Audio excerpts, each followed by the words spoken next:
¿Qué es una infección en vías urinarias y con qué frecuencia se presenta?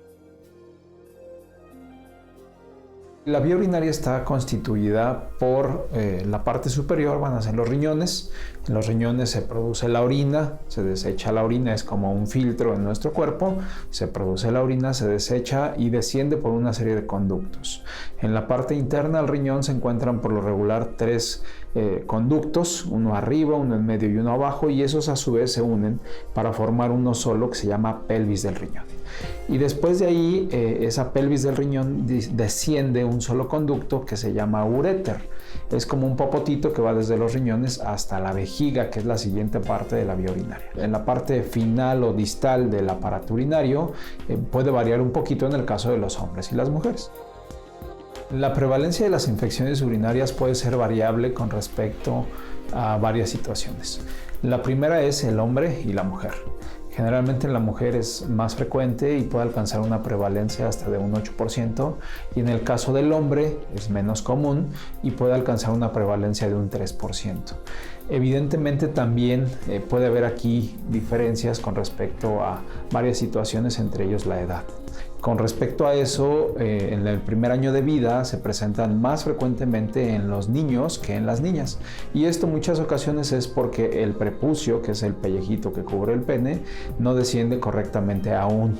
Lo que sí es un hecho es que por cada caso de un hombre vamos a tener 3 casos de infecciones urinarias en mujeres. Y lo que también es un hecho es que al menos cada mujer va a tener una infección de vía urinaria en algún momento de su vida, siendo más común entre los 20 y los 40 años. Sin embargo, también hay ciertos factores bien importantes. Uno de ellos es, en el caso de las mujeres, la uretra corta. Otro de ellos es poca ingesta de líquidos. Otro de ellos es la actividad sexual. ¿Sí? Por lo regular también se sugiere que después de actividad sexual hay un vaciamiento de la vejiga, es decir, vayan y orinen. Otro de ellos es la forma en la cual se asean después de ir al baño. También se recomienda que el aseo sea de adelante hacia atrás. Otra situación que también puede predisponer son alteraciones metabólicas, y eso es algo muy frecuentemente en nuestro país, y la más común de ellas es la diabetes. Entonces, tener causas o alguna enfermedad que nos modifique la respuesta inmunológica en nuestro cuerpo también va a favorecer la presencia de infecciones urinarias, así como también algunas otras situaciones específicas que se presentan con la edad, como por ejemplo en el caso de la mujer, la menopausia, donde hay una alteración o un cambio en las hormonas, que es algo natural y es algo normal, pero que va a ocasionar cambios en la parte final de la vía urinaria, cambios locales a nivel de la vagina, y esto va a predisponer infecciones urinarias.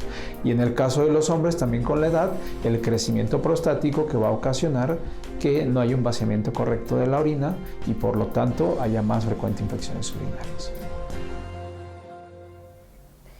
Bienvenidos a un lunes más de Diálogos en Confianza. Qué gran oportunidad tenemos hoy para reflexionar de un tema interesante: infecciones de vías urinarias y además recurrentes. ¿Qué le parece? ¿Conoce a alguien? ¿Le ha pasado? Bueno, pues quédese a nuestro programa. Saludo como cada lunes con cariño y agradecimiento a nuestras intérpretes de lenguas de seña mexicana. El día de hoy está con nosotros Lía Vadillo y Jimena Raya, que ustedes pueden ver en el momento de la pantalla. Y por supuesto estoy compartiendo las redes sociales con mi amiga conductora Anaí. ¿Qué tal, doctora Citlali? Qué gusto estar con ustedes también en la audiencia, y pues yo lista para ser la voz y receptora de sus mensajes, dudas, opiniones, y voy a compartirla durante todo el programa con los panelistas. En este primer programa del año, mire usted, nos vestimos de gala y recibimos el día de hoy, en primer lugar, al doctor Omar Hernández León. El doctor es jefe del Servicio de Urología del Hospital Juárez de México. Gracias por su presencia, doctor. Buenos días, muchas gracias por la invitación. En segundo lugar tenemos a el doctor Juan Pablo Ramírez Hinojosa. El doctor es subdirector de Epidemiología e Infectología del Hospital Manuel G. González. Bienvenida. ¿Qué tal? Mucho gusto, muchas gracias. Y tenemos el placer de presentarles a la doctora Heréndira Cunhart Urquiza. La doctora es uroginecóloga y además es profesora del Consejo Mexicano de Urología Ginecológica, adscrita a la Unidad Médica de Alta Especialidad del Hospital de Ginecobstetricia número 4 del IMSS. Gracias, doctora. Gracias por la invitación. Bien, pues en este primer programa del año, pues es importantísimo hablar de un problema de salud pública como son las infecciones de vías urinarias. ¿Nos podrían definir qué es una infección urinaria y cuál es el problema de que las personas lo tengan? La infección urinaria es la infección más frecuente después de las respiratorias. Entonces, entendiendo eso, en especial las mujeres, en algún momento vamos a tener un problema urinario. El sistema urinario se divide, como en la cápsula vino, el sistema urinario superior e inferior. El superior sería una infección renal o de uréter, porque está en la parte lumbar, de ahí se encuentra y lo protegen las costillas, a nuestros riñones, y la parte inferior sería la vejiga y la uretra. La última ya es muy, muy abajo de la parrilla costal, pero para que más o menos la gente ubique dónde se encontrarían los riñones, y por eso se llama inferiores, porque está en la pelvis y en el hombre, en el pene. Bien. ¿Y cuál es el problema de tener una mala atención con respecto a las infecciones de vías urinarias? Pues mira, uno de los principales problemas a los que nos llegamos a enfrentar es que una infección que pudiera ser algo muy simple de tratar, si no le damos el peso suficiente y no le damos la atención que merece, puede llegar a complicarse, ¿no? Generalmente las infecciones cursan muy fáciles, se pueden resolver relativamente rápido, pero cuando ya empiezan a dar algunos datos que nos pongan en peligro, vale la pena tomar una situación mucho más compleja y vale la pena darle atención lo más rápido posible. Bien, ¿cuál es el agente más frecuente que habita en la vía urinaria y que favorece la infección de vías urinarias? Claro, Citlali. Normalmente no debe haber bacterias nunca en la vía urinaria. La orina debe ser estéril. La principal causa, el principal agente es en una enterobacteria que se llama Escherichia coli o E. coli. Eso en el 85% de las infecciones. Hay otras bacterias como Klebsiella, Proteus, que puede asociarse a infecciones, pero la más común es E. coli. Y las infecciones entonces son de tipo bacteriana, es decir, no hay virales, no hay de otro tipo. Puede haber de otro tipo, pero lo más frecuente es la bacteria Escherichia coli porque se encuentra en el recto. Y la mujer anatómicamente, por eso es más frecuente en las mujeres, el recto queda más cerca de la vagina, que lo que protege la distancia del pene a el ano. Entonces, por eso es mucho más frecuente en la mujer anatómicamente hablando, y por eso esta bacteria es la más común. Sin embargo, puede haber otras bacterias. Bien. Y virus también puede haber. ¿Qué datos clínicos tiene una persona que tiene infección de vías urinarias? Generalmente el cuadro clínico, hablando de una infección de vías urinarias, un cuadro de cistitis o una inflamación en la vejiga, se va a acompañar ardor al orinar, frecuencia. La paciente te va a referir que quiere ir muchas veces al baño, que le arde al orinar, que tiene la sensación de que no logra vaciar adecuadamente la vejiga, quiere seguir haciendo y no lo logra.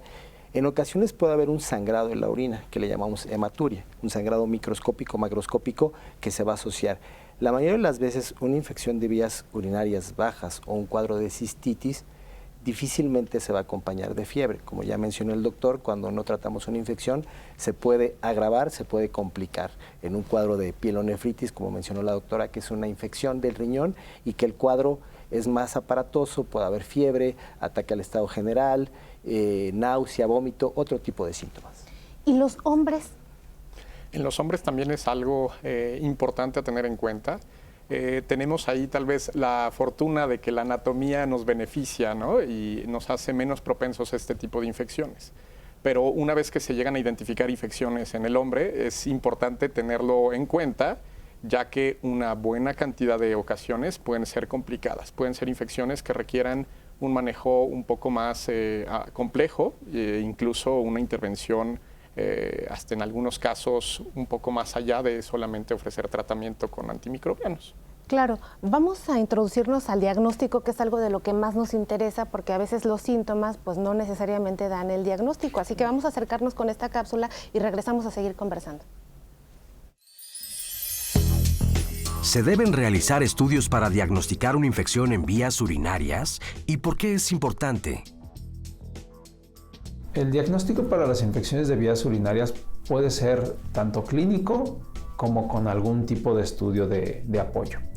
Desde el punto de vista clínico, pues muchas veces nosotros como médicos nos vamos a orientar porque hay muchos síntomas.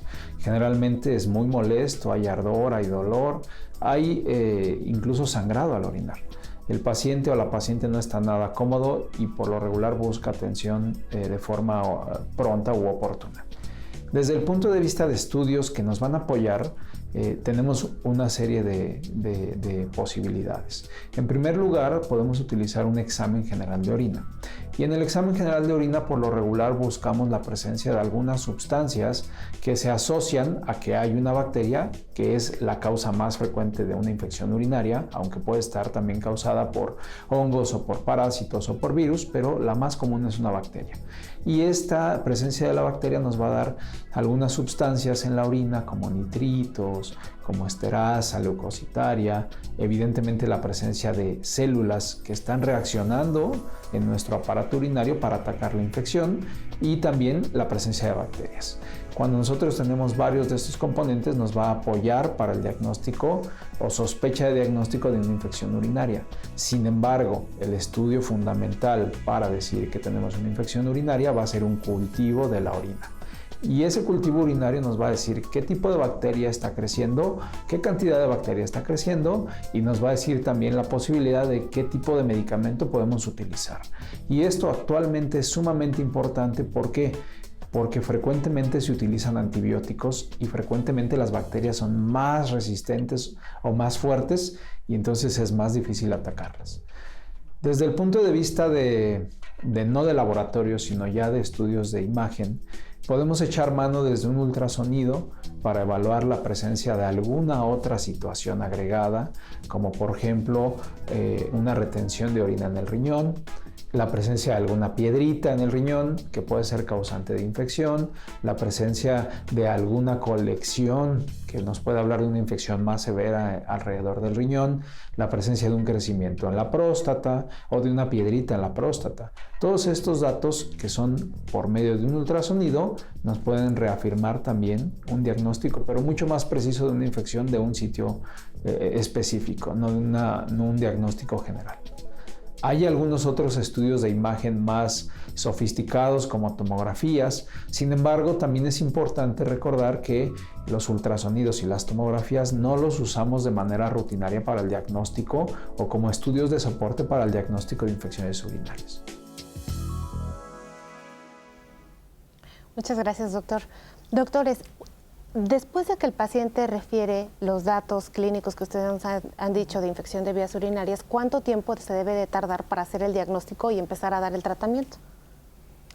Bueno, yo creo que es importante decir que en el momento que vemos al paciente en el consultorio y viene muy sintomático, lo ideal es procesarle un examen general de orina antes de iniciarle algún antibiótico y de igual manera pedir un urocultivo para que sea un tratamiento dirigido. El examen general de orina te lo pueden dar el mismo día, son horas en lo que lo procesan. El urocultivo puede tardar de 48 a 72 horas. ¿Por qué es importante esto? Como mencioné en la cápsula, a veces dar un tratamiento va dirigido pensando en cuál es la bacteria más común. Sin embargo, puede haber en ocasiones que el antibiótico que demos no sea efectivo y nos va a orientar el urocultivo. La paciente o el paciente puede persistir con los síntomas y a veces hay que modificar o cambiar la terapéutica que iniciamos en ese momento. Pero por lo regular eso no sucede. En las consultas de día a día las personas refieren la infección y el médico prescribe con ese empirismo científico el antibiótico que necesita el paciente para resolver su situación. ¿Qué opinión les merece? En ese sentido hay algo bien importante a considerar. Una de las cuestiones a las que más le damos peso como para llegar a tomar una decisión o que deberíamos de estar tomando para tomar una decisión terapéutica es si nuestro paciente, nuestra paciente ha tenido en algún momento dado exposición reciente a los antimicrobianos. Se mencionaba en algunas de las cápsulas que esta situación es algo importante a considerar. Nos enfrentamos de repente a bacterias que no son tan fáciles de tratar. Y de ahí que sea muy importante que cuando acudan al médico a tratar una infección de vías urinarias, le comenten al médico la posibilidad o el hecho de que hayan estado utilizando antimicrobianos en los últimos 2-3 meses, sería algo importante a mencionar, incluso una, por ejemplo, infección en garganta, ¿no?, a la que le dieron tratamiento, puede modificarnos la decisión de tratamiento en alguien que está acudiendo por una infección de vías urinarias. Entonces, esa parte es fundamental como para que uno tome una decisión. Si es un primer cuadro, por ejemplo, de infección de vías urinarias y estamos considerando que no está complicada, es probable que demos un tratamiento empírico, ¿no? Lo ideal es que a la par prácticamente de estar recetando ese tratamiento, pidamos estudios complementarios, un urocultivo que nos permita redirigir el tratamiento en caso de que esto sea necesario, o incluso poder en un momento dado diagnosticar alguna otra infección, alguna otra bacteria, un hongo que no necesariamente estaba presente en nuestra mente cuando nos enfrentamos a este primer cuadro, ¿no? Justo a eso voy. En todos los pacientes que tienen infección de vías urinarias, clínicamente, que ellos lo refieren, ¿se debe de hacer un examen de orina?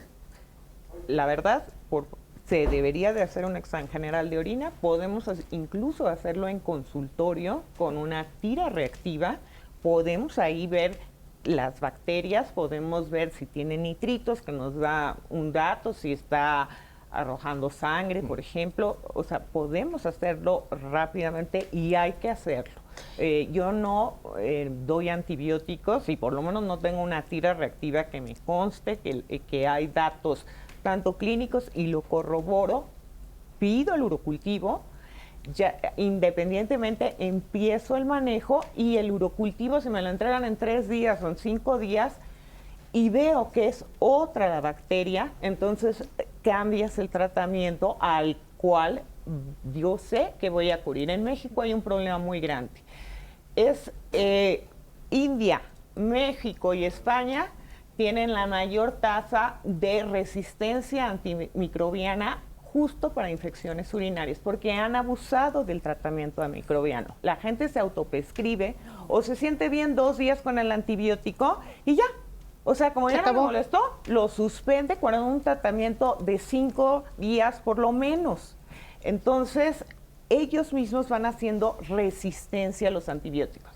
Está incluso como una alerta sanitaria. Si quieren viajar a la Ciudad de México, les aconsejan que hay mucha resistencia a antimicrobianos aquí por el mal uso que se ha tenido en ellos. Bueno, pues es importante hacer conciencia en ese sentido. ¿Y exactamente cuáles son las indicaciones de un urocultivo? ¿Todos los pacientes que tienen sintomatología urinaria tienen que hacer su urocultivo? ¿Y qué es el urocultivo de lo que tanto hablamos? Bueno, no todos los pacientes. Si es una primera vez, por ejemplo, que una mujer empezó su vida sexual y entonces tiene cistitis. Bueno, a ella le puedes empezar, porque es la primera vez que te menciona y te mencionó que es su primera vez que empezó con su vida sexual. Esto está muy relacionado, como dije, anatómicamente hablando. Cuando una mujer empieza a tener vida sexual, si esta es la vagina, aquí está la uretra y aquí está el ano. Y entonces la vagina, al tener el pene adentro, la uretra se inflama, porque nunca ha tenido contacto con nada. Y el mismo rozar del pene en el perine favorece que puedan entrar bacterias. Entonces, ahí sí individualizamos los casos. Estamos hablando generalmente, o como se refiere el doctor, por el urocultivo, pues en pacientes que ya han tenido previamente infecciones. 3 veces en el transcurso de un año es una infección urinaria complicada. Esa es la definición. Y ahí sí ya no aplica que simplemente un paciente diga tengo molestia urinaria y le des antibiótico. Yo ahí agregaría, generalmente el médico general o el médico familiar es el que va a tratar de primera instancia a este paciente. Probablemente el paciente que me llega a mi consulta, a la doctora o al doctor, es un paciente que ya lo trataron 1, 2, 3 veces, que supuestamente tiene una reinfección o una recurrencia. Ahí habría que ver si realmente en esos episodios, en esos cuadros que tuvo de infecciones, corroboraron, uno, que se erradicó la bacteria. Tal vez sea la misma bacteria que persiste, o tal vez se quitó el cuadro y tiene nuevamente una infección con la misma bacteria. Y ahí hablamos lo que menciona la doctora, que sea una infección de vías urinarias recurrente.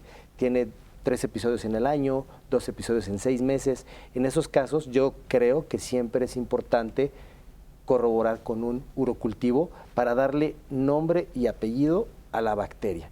Y aunque tengamos el nombre y apellido, tenemos un sinfín de medicamentos que vamos a dar, pero debemos de pensar, ¿es un niño? ¿Es una mujer embarazada? ¿Es un adulto? ¿Es un paciente que tiene, tal vez es diabético, tal vez le falla el riñón? Tenemos que personalizar, y también el costo. Todos los medicamentos en ocasiones no son tan económicos. Yo creo que eso es bien importante mencionarlo. Claro, porque si me prescriben un muy buen antibiótico, pero no me alcanza, No pues, lo ¿cómo voy a lo voy tomar los comprar? 5 días. Y Todo en eso ese- hay que pensarlo, incluso para prescribir. Totalmente de acuerdo. Y en ese sentido, tal vez algo importante, como mencionaban, es si una persona ha tenido ya más de un episodio de infección de vías urinarias, estos 3 episodios en el año o 2 episodios en 6 meses, antes de considerar, por ejemplo, en la mente, probablemente necesito nuevamente tratamiento y demás, vale la pena hacer una revisión un poco más a fondo, porque el tener más de un episodio en automático debe de alertarnos a nosotros como médicos a considerar que pueda ser a lo mejor un diagnóstico que no sea una infección, por un lado, o por otro lado, el tomar una decisión de probablemente este paciente va a requerir algún estudio más a fondo, algún ultrasonido, revisar a lo mejor por edad, le corresponde un suplemento a lo mejor de terapia hormonal y demás, para tomar una decisión que evite el uso de antimicrobianos de forma frecuente.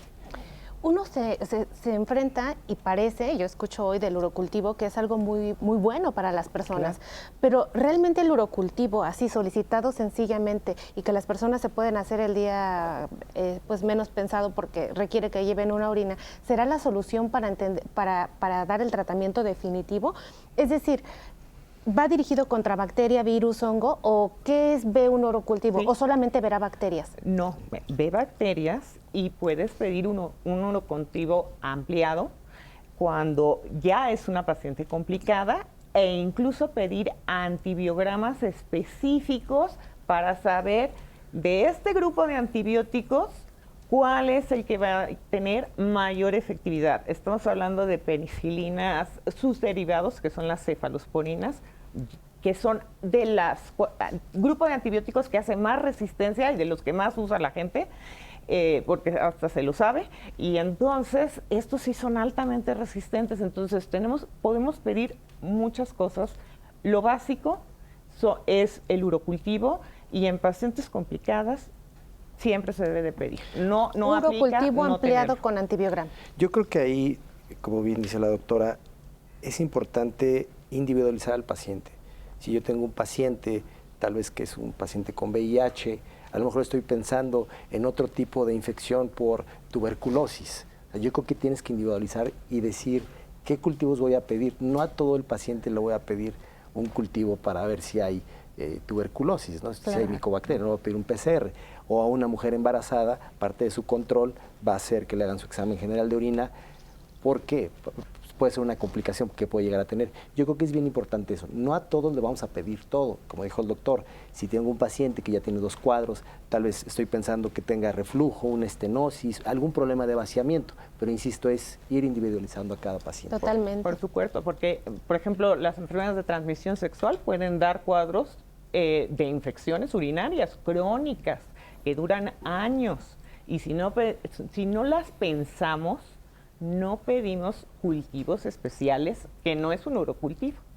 Entonces, siempre es importante individualizar cuando ya se trata de pacientes que están recurrentemente teniendo infecciones. Claro. ¿Qué dicen las redes, Anaí? Pues quiero agradecer la participación del público, y ustedes ya mencionaron algunas, pero me gustaría compartirles este mensaje de María, porque ella dice: siempre pensé que las infecciones en vías urinarias se contraían al utilizar baños sucios. ¿Me pueden decir por qué una puede contraer infecciones en vías urinarias? ¿No es solo por cuestión de higiene?, nos pregunta María. Ay, me gustaría, si me permiten. Doctor, adelante. Bueno, sí, es muy de las mujeres, cómo se adquiere. En un baño, no. Y más bien nos han enseñado a no utilizar los baños públicos, no te sientes, haz de aguilita, ve lo menos posible. Y justo eso es un problema grave para una mujer. Una mujer no tiene pene, por lo cual no podemos hacer paradas. Cuando le enseñas desde niña a tu hija, Oye, no te sientes en las tazas, haz paradita, no toques porque te va a entrar, bueno, hasta el SIDA por ahí. No crean que las tazas de baño, si ustedes se sientan, le dan la nalga. Todos nuestros genitales femeninos no están en contacto. Entonces, inclusive me dicen, sí, pero es que cuando le jalo, muchas veces tienen mucha fuerza y salpica. Sí, pero es que está cerrada, el esfínter de la uretra está cerrado, nuestra vagina es una cavidad virtual, no tenemos un hoyo ahí abierto que estemos... Entonces, no, es todo lo contrario. Lo normal es ir a orinar cada 3 o 4 horas, eso es lo fisiológico de una persona, está tomando agua regular, o sea, lo normal, no está tomando 10 o más de 5 litros, y debe de sentarse y relajarse, no pujar cuando están orinando, que es algo que hacen mucho las niñas, sobre todo porque están jugando, o quieren salir de clases rápido, o no quieren perder el recreo, y entonces van rápido, se ponen así orinan y ni siquiera concluyen el ciclo de la micción. Wow. Pues ya aprendimos muchísimo sobre todas las técnicas y sin duda vamos a seguir aprendiendo. Vamos al siguiente corte y regresamos con Anaí para escuchar su opinión.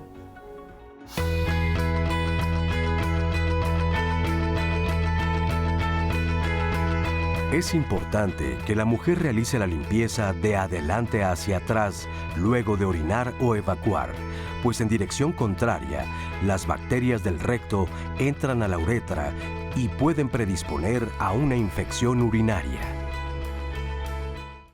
Ya estamos de regreso con ustedes. Antes de la pausa teníamos alguna de sus preguntas, pero quiero continuar compartiéndoselas al panel del día de hoy. Tengo esta de Claudia, que nos comparte, dice, mi hija enfrenta de manera recurrente infecciones en vías urinarias.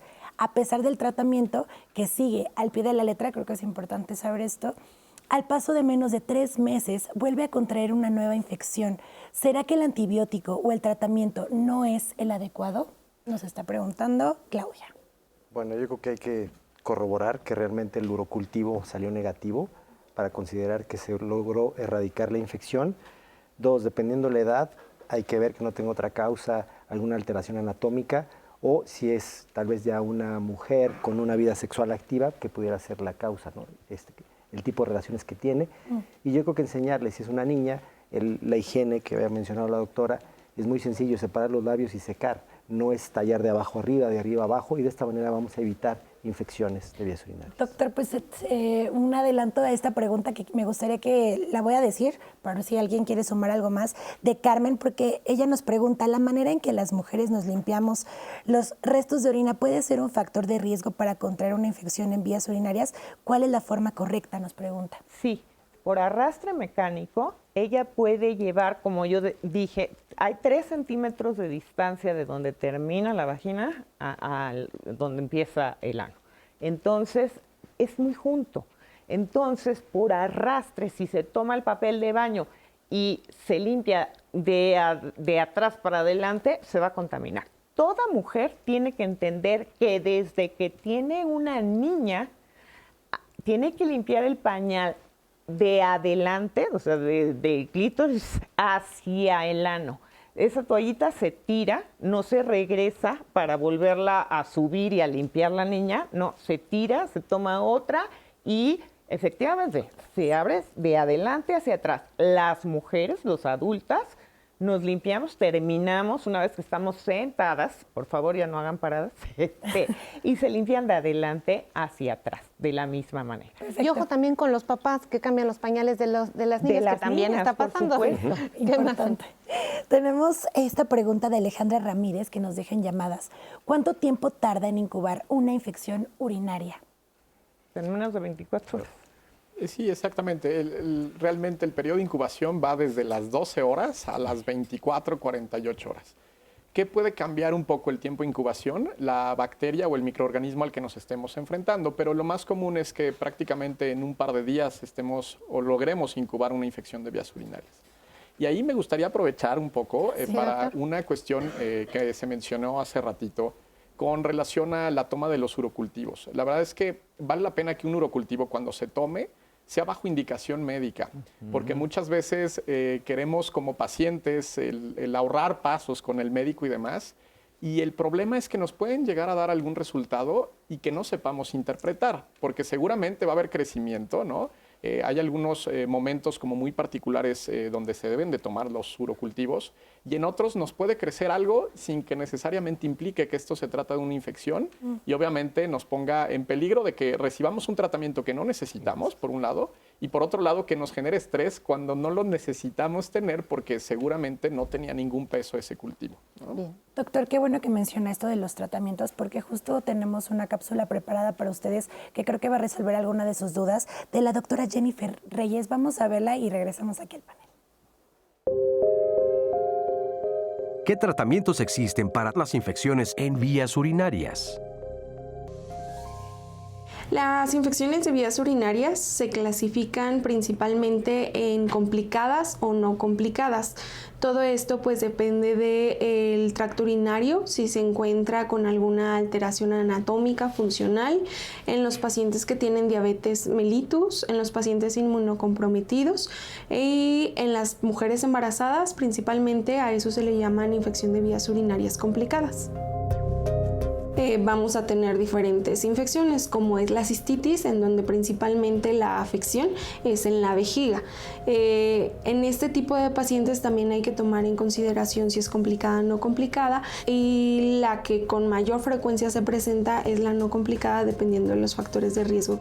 Actualmente en México la resistencia a los antibióticos pues es muy alta y realmente los antibióticos que con mayor frecuencia se utilizan son los que generalmente hay mayor resistencia, por lo cual pues es importante realizar este urocultivo para que podamos observar la susceptibilidad y ofrecer un tratamiento. También podemos tener a la pielonefritis, que es una infección en el riñón propiamente dicho, en el cual también uno de los tratamientos es iniciar con antibiótico terapia. Todo esto pues depende si es complicada o no complicada de la respuesta que esté teniendo la paciente a esa infección, ya que hay pacientes que se pueden tratar de manera ambulatoria, en las cuales se le da tratamiento y pueden irse a casa con un urocultivo posteriormente para valorar si respondió o no al tratamiento. Sin embargo, también se toma en cuenta si la paciente está teniendo datos como fiebre o datos de baja tensión arterial, para tomar así en consideración estos y decidir si se hospitaliza o no se hospitaliza. La base del tratamiento va a ser los antibióticos. Si la paciente acude con datos de severidad, es decir, que requiere hospitalización, de primera instancia se inicia el antibiótico, tomando en cuenta los principales microorganismos que causan esta infección, como E. coli.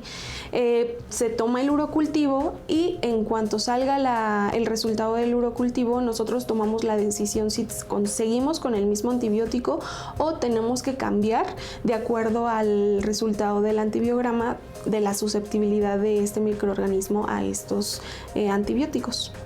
En cuanto a las infecciones recurrentes, estas se definen como 3 episodios en un año o 2 episodios en los últimos 6 meses. Aquí es importante que se valoren los factores de riesgo de los pacientes. Se recomienda que tengan un tratamiento antibiótico profiláctico.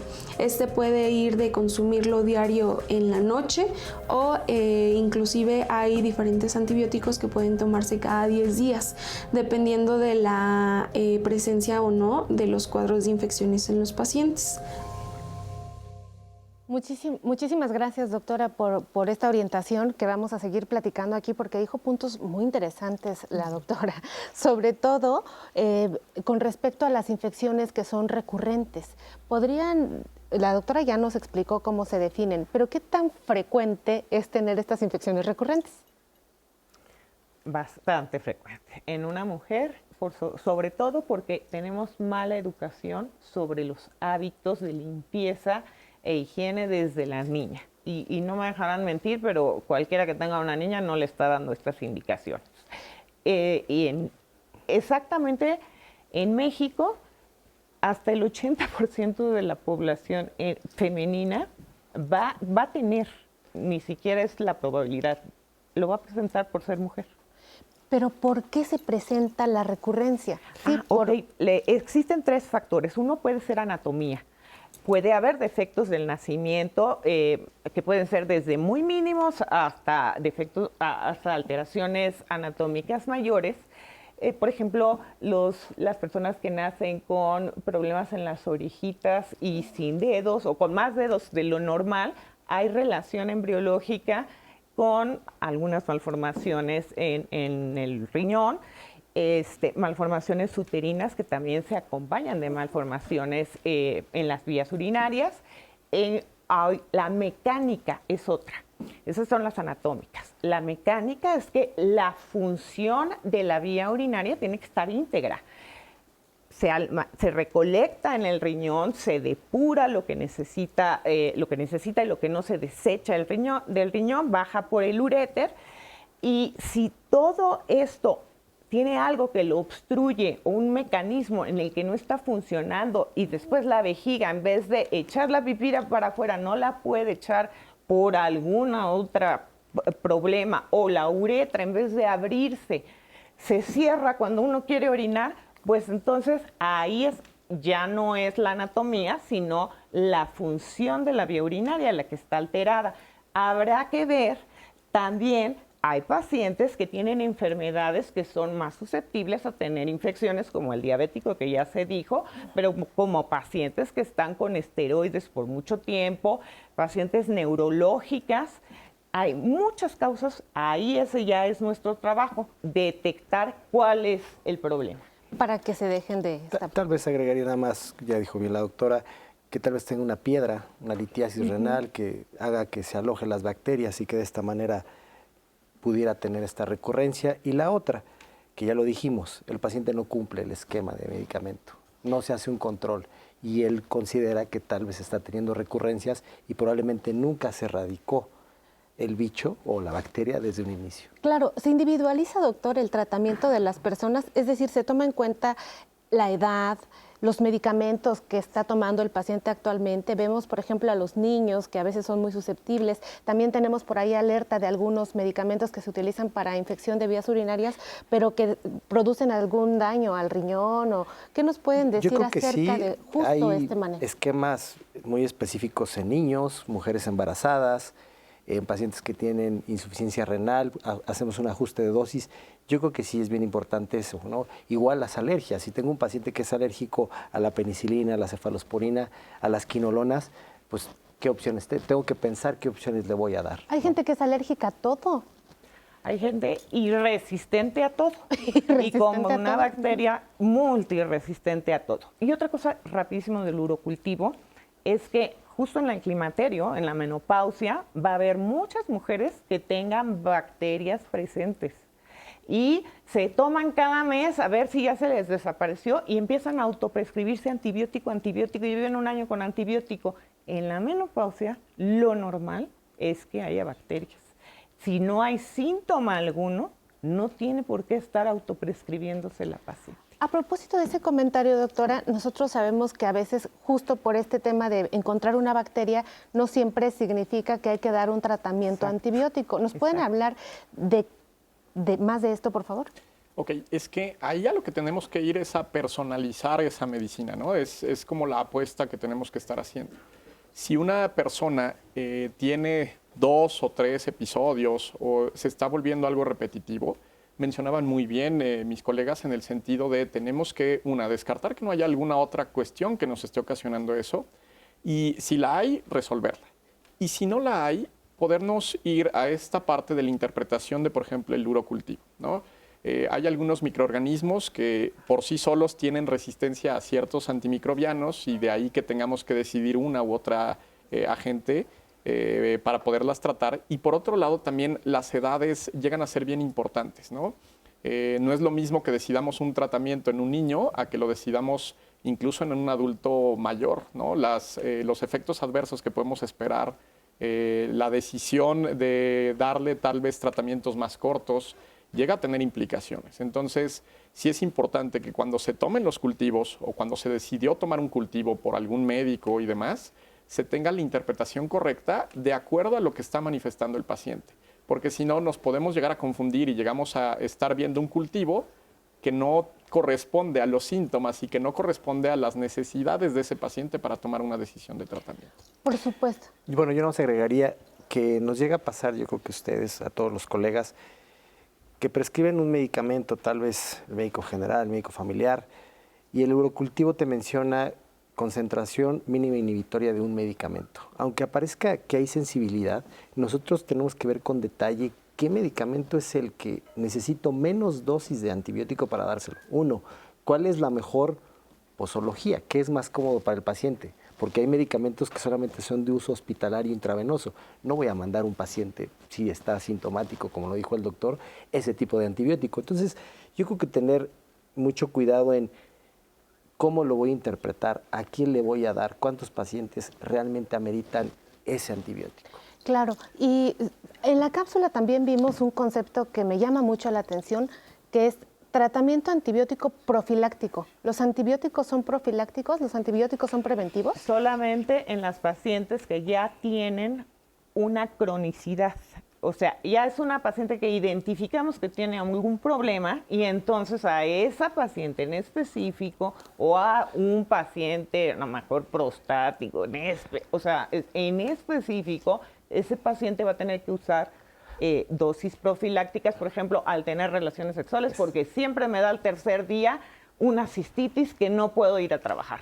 Entonces, ya sabes que esa paciente siempre le da cuando tiene relaciones, pero son casos individualizados que ahí sí solo el especialista puede indicar.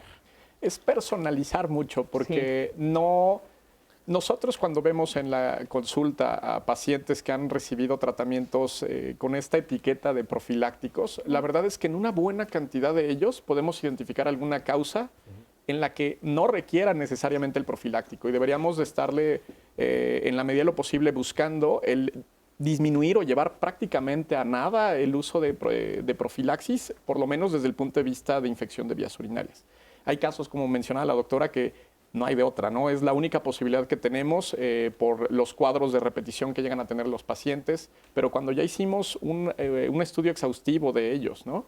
Porque fuera de esto, si somos muy permisivos en ese sentido y, bueno, sé que se me quita tomando el medicamento, lo único que estamos haciendo es condicionar resistencia a los antimicrobianos que usualmente utilizamos y que después sí sea bien complejo tratar infecciones por cuadros que no deberían de ser tan complicados de tratar, ¿no?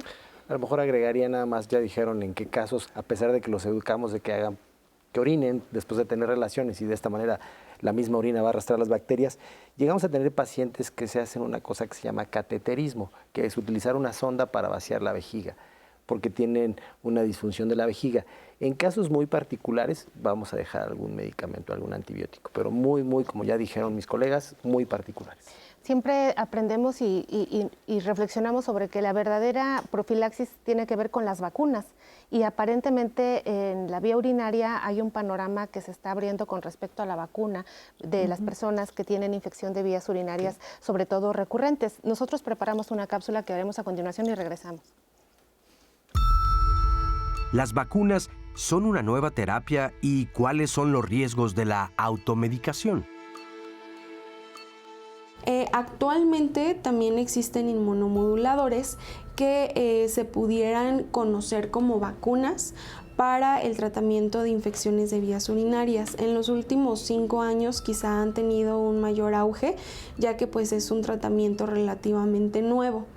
Actualmente en México tenemos 2 tipos. Una, de hecho, recientemente se introdujo en México hace 2 meses aproximadamente.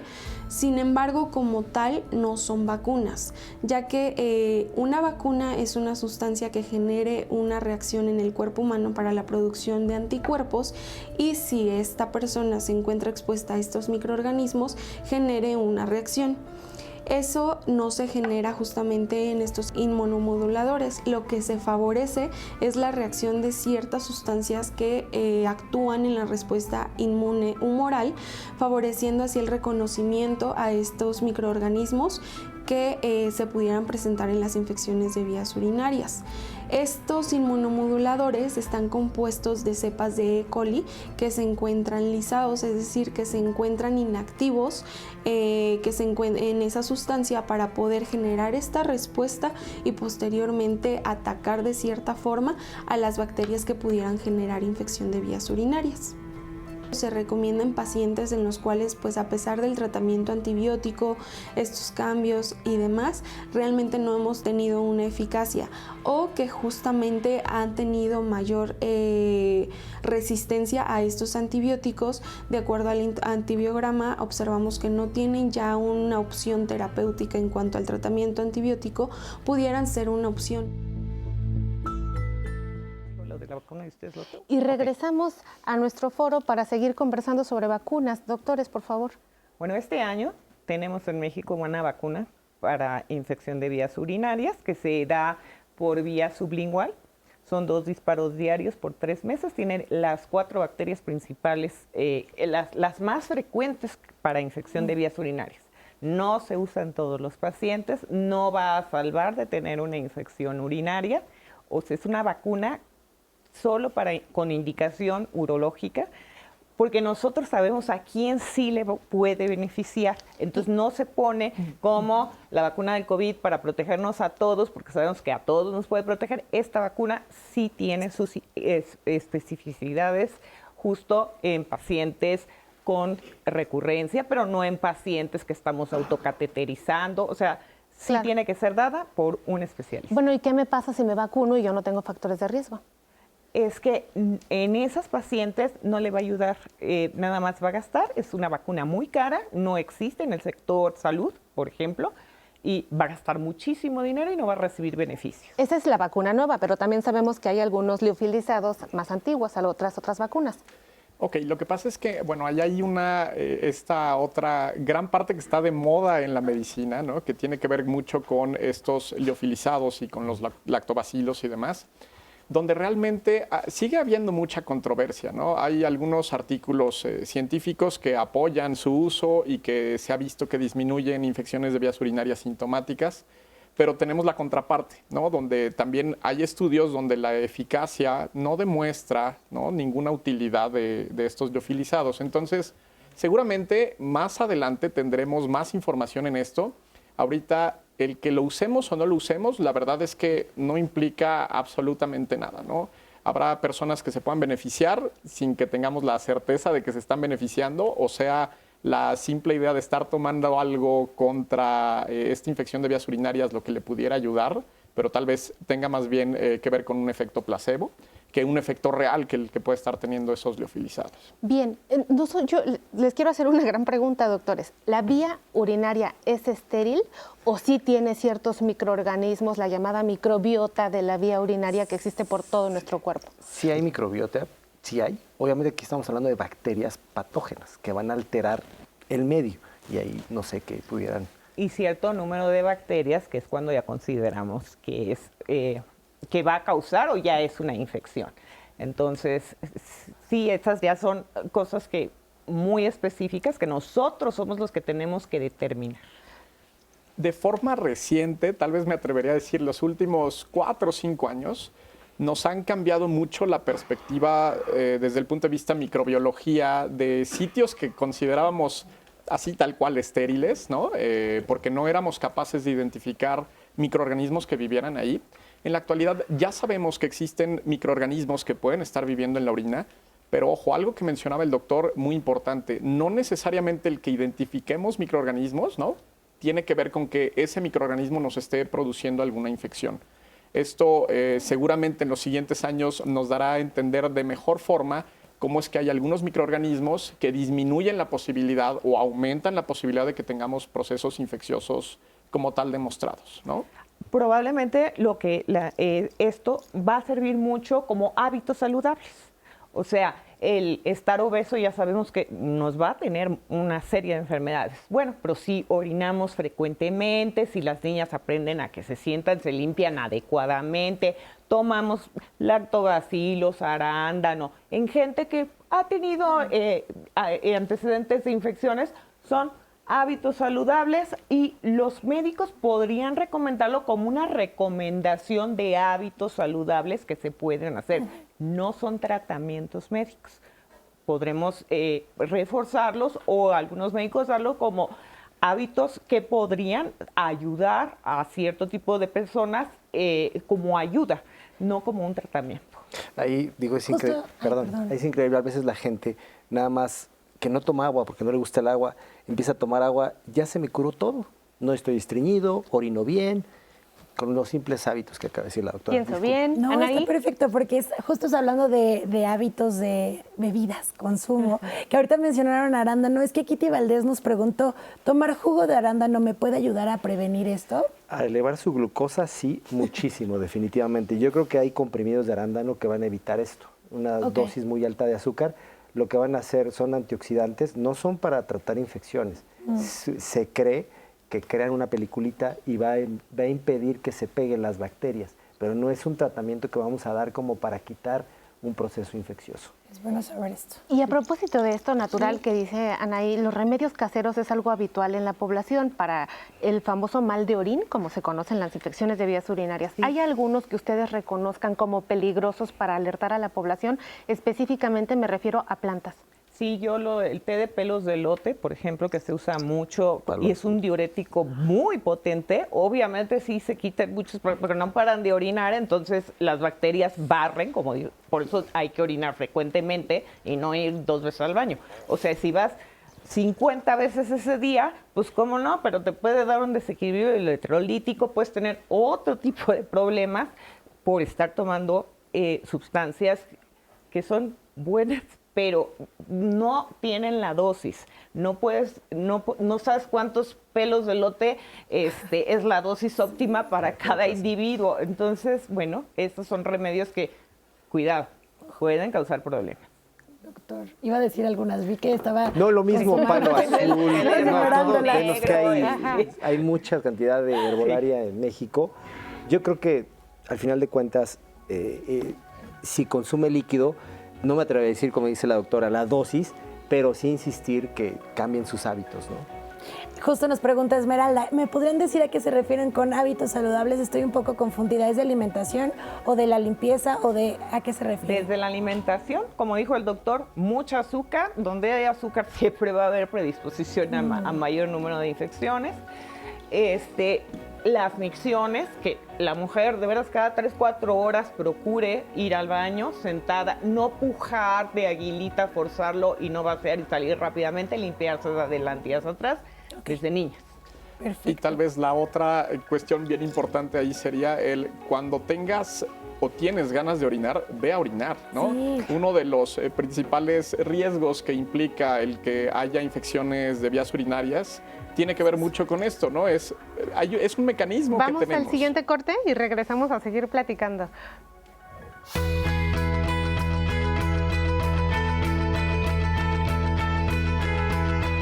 La infección urinaria puede contaminar seriamente los riñones. Las mujeres embarazadas reciben tratamiento cuando tienen bacterias en la orina para evitar infecciones o un parto prematuro. En los niños, la infección repetida altera la función de los riñones. Y seguimos conversando esta mañana muy rica de enero sobre infecciones de vías urinarias. Antes de ir al corte, doctor, perdón, nos quedamos en su reflexión. De otras medidas preventivas que son importantes es, de repente queremos no ir al baño en momentos donde debemos ir al baño, ¿no? Donde debemos ir a orinar. Entonces, a fin de cuentas, es un primer mecanismo que tenemos de ya la vejiga está gritando que necesita evacuar, ¿no? Y tomarlo eso en cuenta, porque eso puede llegar a ser una medida muy rápida, muy básica, que nos puede prevenir de infección de vías urinarias. Yo creo que ahí, digo, es mi opinión, como que es más tema de género. La mujer, no sé por qué motivo, ya lo dijeron, porque no hay baños, tienen esa creencia que se van a infectar, pero se aguantan hasta que la orina sale por las lágrimas, ¿no? Entonces, nada más ves que cruzan la piernita, se doblan. O sea, tengo ganas de ir al baño, voy al baño, no estarme aguante y aguante y aguante, ¿no? Yo creo que es importante hacerles mención en eso. La verdad, la vejiga es un músculo, entonces puede ir creciendo y aguantando cada vez más. Entonces es importante. Otras medidas es la ropa interior de la mujer. Por favor, eviten la ropa de hilo dental todo el día y súper ajustada. La vagina de la mujer es muy diferente, el sistema genital es diferente, entonces nosotros tenemos que alternar unos días falda, probablemente unos días pantalón, porque si estamos todo el día con ropa ajustada, nuestro pH, ahora sí que la flora que sí debemos de tener se ve alterada, entonces hasta la ropa que usamos es importante, ropa de algodón, de pantaleta de algodón que tenga puente de algodón. ¿Y por qué específicamente tanta? Para que ventile, porque respira y acuérdense que las mujeres están siempre húmedas, la mujer, no la niña, o sea, un adulto, estoy hablando de adultos, tiene siempre humedad la vagina y la debe de tener, pero si nosotros la incrementamos, le ponemos Tampax y hay quien lo deja una semana, o sea, hay mil cosas que las mujeres como hábitos hacen mal y predisponen estas infecciones. El preservativo, hay gente que tiene alergia y no se da cuenta, entonces hay que usar un hipoalergénico de poliuretano. Esto ya, hasta la profilaxis se tiene que individualizar porque hay gente que usa lubricantes vaginales aceitosos. Estos favorecen que estas bacterias que están alrededor con el aceitito lo metamos a la vía urinaria. ¿Y los jabones íntimos, doctor? Los jabones íntimos están hechos con un pH adecuado. Puedes usar jabón normal, no necesitamos bañarnos con esos jabones para no tener infecciones urinarias. Sí, justo sobre eso tenemos una llamada de Astrid. Ella dice, ¿el uso de pantiprotectores es bueno o malo para que se desarrolle una infección en vías urinarias? Es malo. O sea, si vas a usarlo vas a usar un pantiprotector todo el día y ahí lo vas a dejar, eso va a favorecer que tengas mayor humedad. Claro. Y entonces que cambie tu pH en algún momento y una infección vaginal sí ayuda a que tengas una infección urinaria. Habría que ver, en esos casos hay mujeres adultas, mayores, que llegan a tener problemas de incontinencia y que llegan a utilizar este tipo de protectores, ¿no? Preguntarles por qué lo usan, cuántos se cambian al día, si son delgados, medianos, grandes, y de esta manera más o menos saber de qué se trata, ¿no? Okay. O porque sí es muy importante, porque lo está usando. La primera causa de incontinencia urinaria es una infección urinaria. Pues a propósito de todas estas medidas de prevención, como ya sabíamos que es pregunta de nuestra audiencia de diálogos que le encanta prevenir, tenemos la siguiente cápsula, vamos a verla. ¿Qué hacer para prevenir las infecciones en vías urinarias? Bueno, las medidas de prevención, hablando de infecciones urinarias, nosotros los urólogos hablamos de buenos hábitos miccionales, lo cual consiste en una ingesta adecuada de líquidos, líquidos claros, principalmente agua natural, agua simple, el evitar aguantarse las ganas de orinar, que no pasen más de 3 horas de no ir a orinar. Esto es lo que nosotros conocemos como buenos hábitos miccionales y esto nos ayuda a prevenir infecciones urinarias. También, hablando de infecciones urinarias, bueno, existen otras cuestiones en las cuales tenemos que hacer hincapié, como es el caso, por ejemplo, se recomienda utilizar ropa de algodón, se recomienda siempre posterior a las relaciones sexuales ir a orinar. En el caso de las mujeres es recomendable el evitar el uso de sustancias como jabones, de la cuestión íntima y eso, que pueden modificar el pH y esto favorecer pues las infecciones. También es importante, hablando de infecciones urinarias, en las personas que padecen de enfermedades crónico-degenerativas, como en el caso de la diabetes, pues un control adecuado de la glucosa, ¿no? Ya sea con sus medicamentos, con sus buenos hábitos alimentarios y eso. ¿Por qué? Porque esto puede desencadenar pues las infecciones urinarias. También es importante reconocer que, bueno, nuestro cuerpo va cambiando conforme vamos envejeciendo y por lo tanto, tanto hombres y mujeres, cuando vamos envejeciendo va a haber ciertos cambios que pueden favorecer las infecciones urinarias. Siempre es recomendable, como las mujeres lo acostumbran a hacer, continuar con las visitas al ginecólogo. Si se puede detectar algo de forma oportuna que pueda favorecer infecciones, pues esto se puede corregir. Y en el caso de los varones, una vez que envejecemos a partir de los 45 años de edad, pues no olvidar nuestras visitas al urólogo. ¿Para qué? Para detectar de forma oportuna si hay alguna obstrucción obstrucción de la salida de orina por el crecimiento de la próstata, pues esto se pueda corregir y esto evite las infecciones urinarias. Pues seguimos conversando, doctores. Me gustaría mucho que entráramos en la siguiente reflexión. Ya vimos medidas preventivas, pero realmente no nos ha quedado muy claro cuáles son las complicaciones a la salud de no tratar de manera adecuada una infección de vías urinarias y de no terminar el tratamiento que me ha prescrito el médico. Oye, lo más importante es que pueden perder el riñón. Pueden perder los riñones, son órganos vitales, por supuesto. Infecciones crónicas van dejando cicatrices renales. Entonces, y dependiendo si es por un lito, por ejemplo, es mucho más frecuente. Eso ya lo individualizamos, pero esto es muy importante de tocar, porque si perdemos un riñón, pues estamos perdiendo un órgano vital. Claro. Llegamos a ver pacientes diabéticos, que hay mucho paciente diabético en México, descontrolados, que llegan a tener abscesos renales o una cosa que se llama pielonefritis enfisematosa, que es producción de gas y destruye el riñón, como dice la doctora. Son casos extremos, pero es la realidad que llegamos a ver el día a día, y son pacientes que si sobreviven llegan a estar limitados a tener terapia de diálisis peritoneal o hemodiálisis.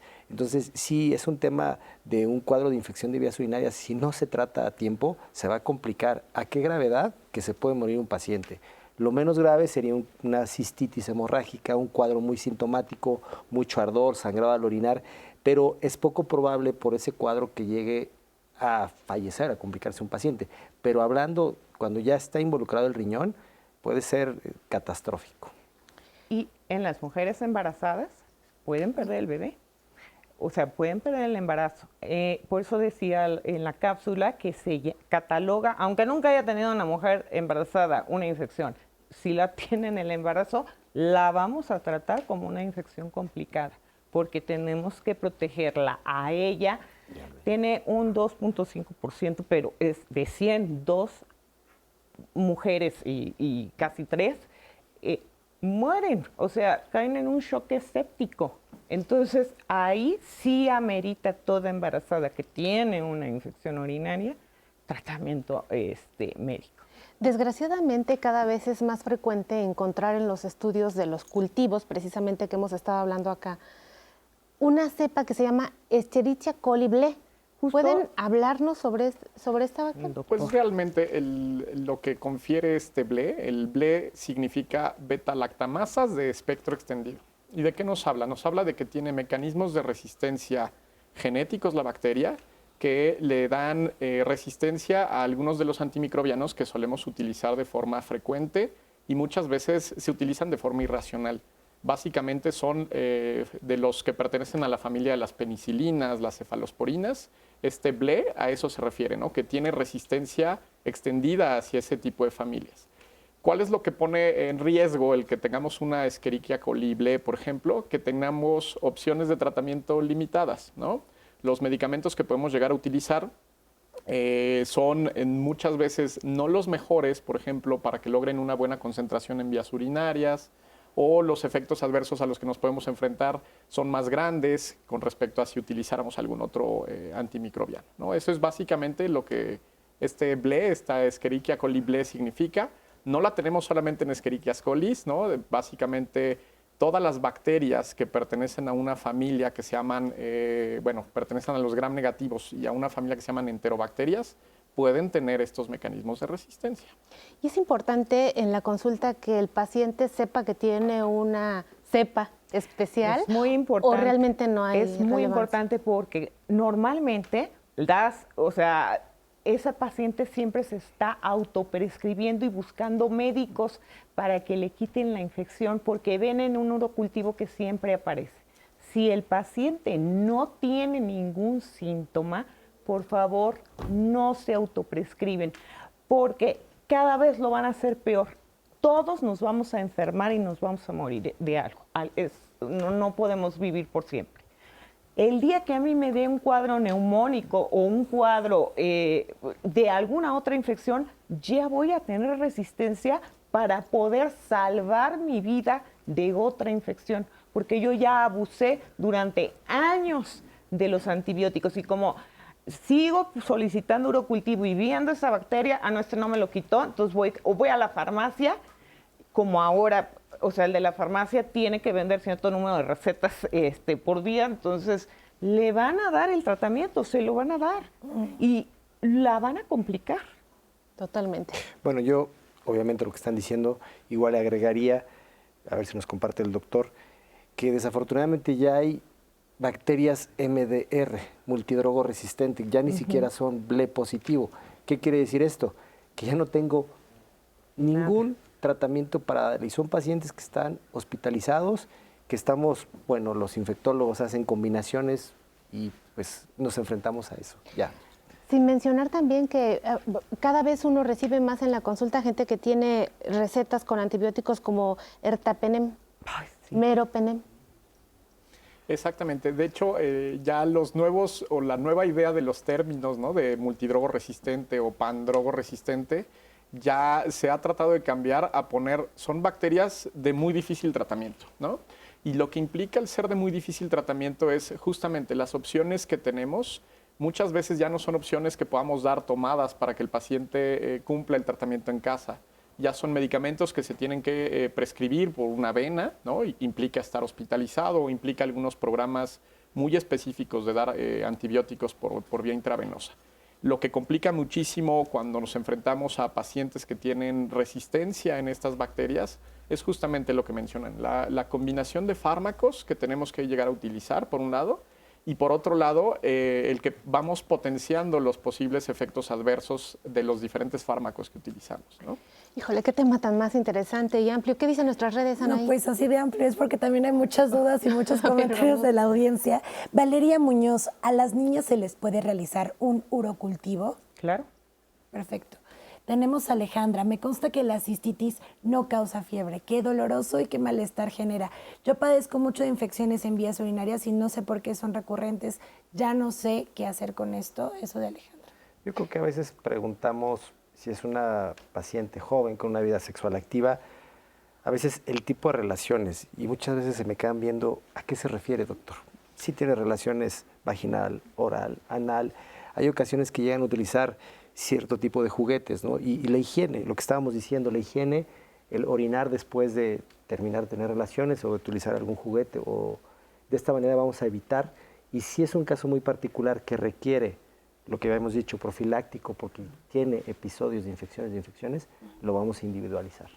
Y ya no sé qué hacer, si es muy frecuente también, porque hay gente que se apega al tratamiento, que lo termina, que ya se revisó con todos los doctores y sigue con el problema. No, hay que individualizar y ver si esa paciente a lo mejor tiene alguna otra cosa que no se ha dado cuenta, alguna disfunción en su vaciamiento, cosas que no se le han estudiado, no necesariamente todo es porque se me va a curar con antibióticos. La mecánica y la función hay que verla. Probablemente hay una alteración ahí y estamos obviándola.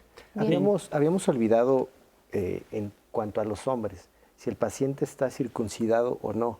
Si el paciente siempre se le debe decir, cuando va a orinar, debe retraer el prepucio, jalar el pellejito y termina de orinar y regresarlo. Hay también malos hábitos en los hombres, ¿no? Orinan con el prepucio abajo, se queda orina, inflama, irrita, puede haber infecciones, hay secreción y a veces así tienen relaciones, pudiera ser una causa también, por eso es importante. Bien. E incluso son buenos momentos, ¿no? Siempre que tenemos pacientes con infecciones de repetición de cualquier tipo, ¿no? Sean urinarias, de vías respiratorias, vale la pena indagar en algunas otras cosas. Diabetes, como se ha mencionado, es una de las que más problemas nos llegan a dar. Y muchas veces la forma de pensar diabetes en alguien que se sale de las edades como convencionales o que no tiene sobrepeso y demás, llega a ser muchas veces por infecciones de repetición, ¿no? De niños no habíamos hablado, pero es importante, como las niñas, también cuando los bañan se tiene que bajar el prepucio y enseñarle al niño a hacerlo ya cuando el niño tenga una edad en que se debe limpiar, o sea, hacer su aseo normal. Y como mamá, pues si tienes un niño que ya tiene 8 o 9 años, pues ahí de repente, a ver, hijito, ¿lo estás haciendo bien? O sea, checar. ¿Los o el hombres se papá. tienen que sentar para No, orinar o sí deben de estar parados? Parados.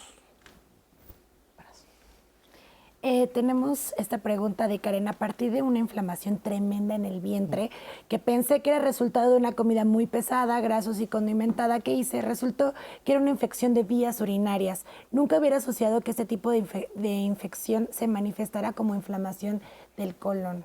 Nos escribe. Sí, puede, no necesariamente tiene que presentarse con un ardor, dolor, imposibilidad para, te paras y otra vez quieres sentarte. No necesariamente es así. Puede haber otras manifestaciones.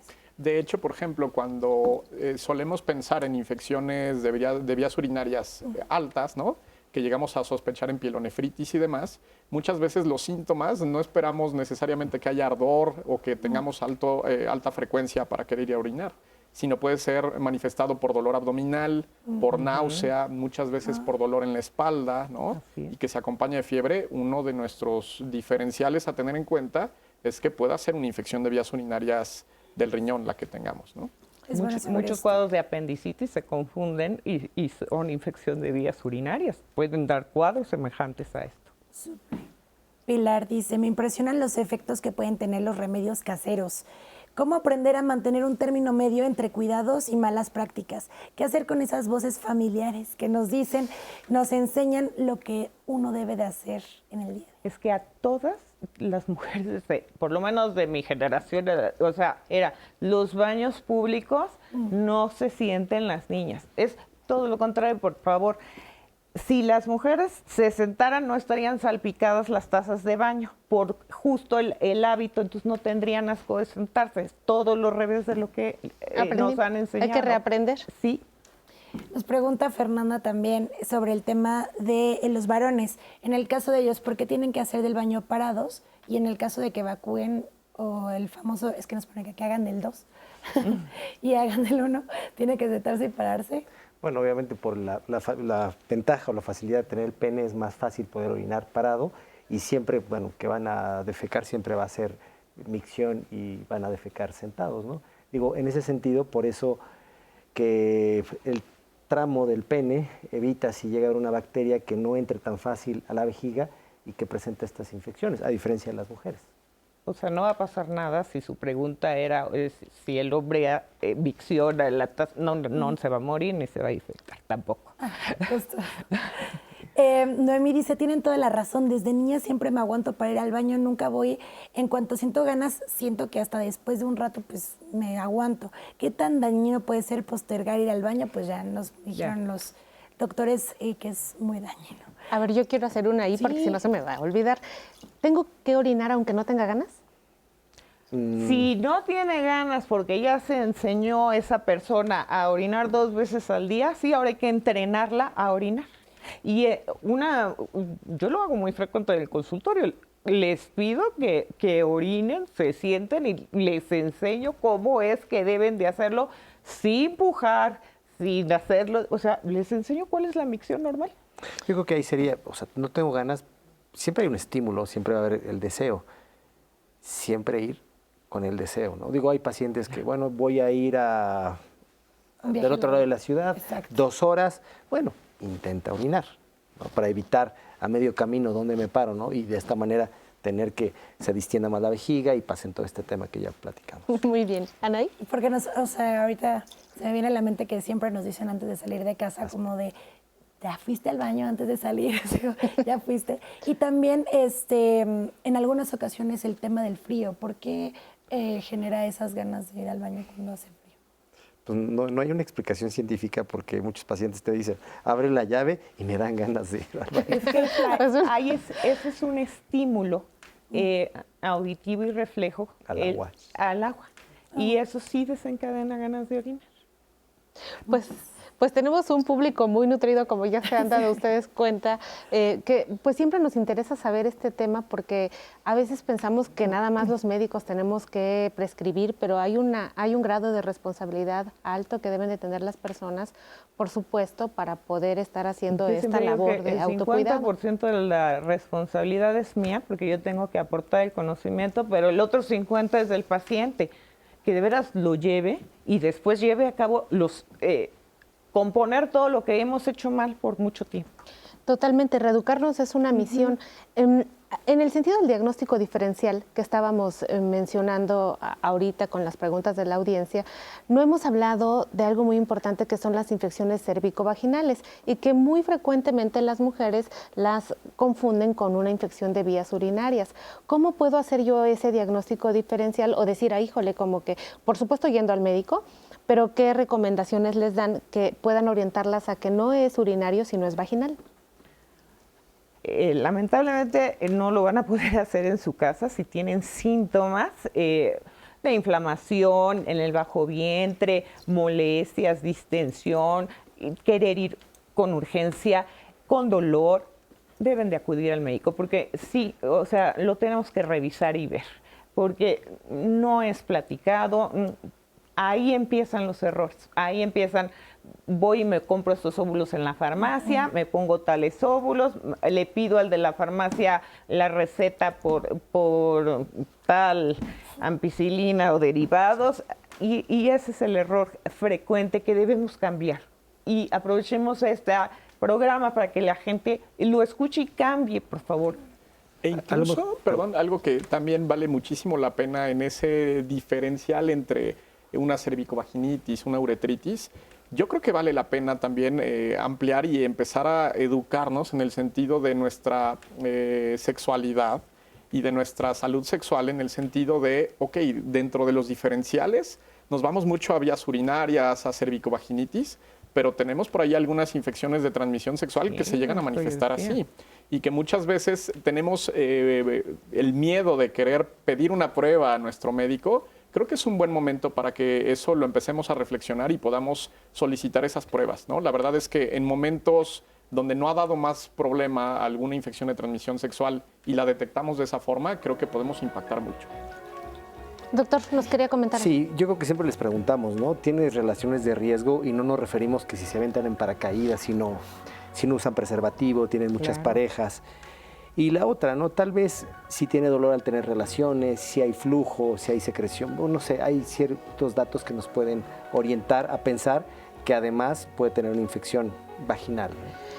Pues mire, ya escuchó, pregúnteselo usted mismo. Tengo estas conductas, tengo los hábitos que he escuchado todo el programa, cuáles son los factores de riesgo que le pueden estar predisponiendo a que continuamente presente estas infecciones de vías urinarias. Es un buen grupo de preguntas para hacer un alto en el camino y pensar si son nuestros hábitos los que nos están condicionando a desarrollar las infecciones de vías urinarias. Y si no, pues acudir al médico para que nos ayude a identificar estas causas que tanto lastiman a nuestra salud. Recuerden que estamos aquí dialogando en confianza. Vamos al corte y regresamos aquí al foro.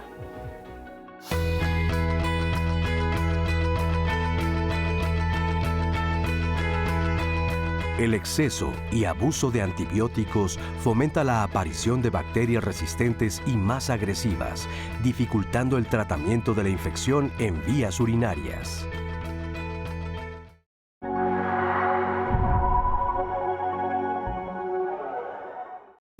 La infección urinaria es la infección más frecuente después de las respiratorias. El sistema urinario superior e inferior. El superior sería una infección renal o de uréter y la parte inferior sería la vejiga y la uretra. Lo más frecuente es la bacteria Escherichia coli porque se encuentra en el recto.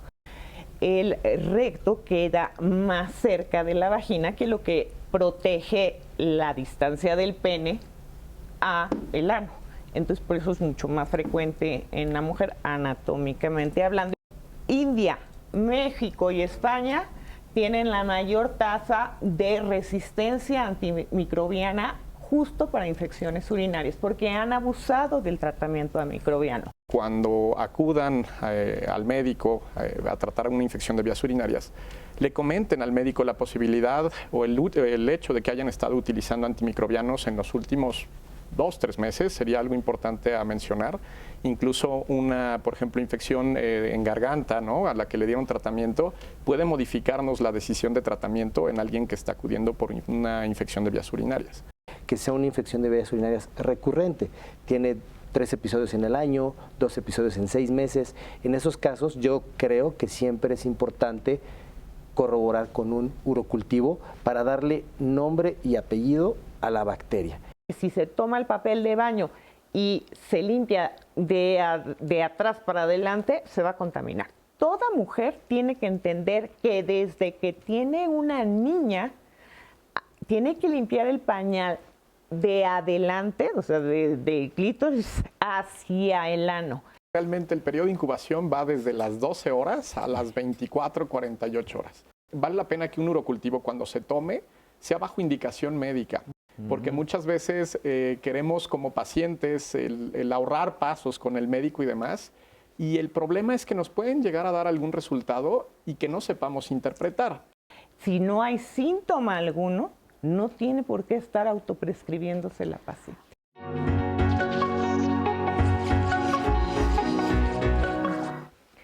Llegamos al último bloque aquí en Diálogos en Confianza. El tema está siendo infección de vías urinarias y estábamos reflexionando a propósito de esto en el anterior bloque sobre el diferencial con las infecciones de transmisión sexual. Fue de mucho interés de la audiencia, así que vamos a retomar, por favor. Bueno, es que ese es un tema muy importante porque muchas enfermedades de transmisión sexual sí dan cuadros de cistitis o de uretrocistitis. Muchas de ellas. Entonces, bueno, aquí la prevención es lo más importante. Siempre utilizar preservativo. Si no vamos a tener una pareja estable, única, y que esa a su misma vez tenga una monogamia en el lapso de tiempo en que estén en esa relación.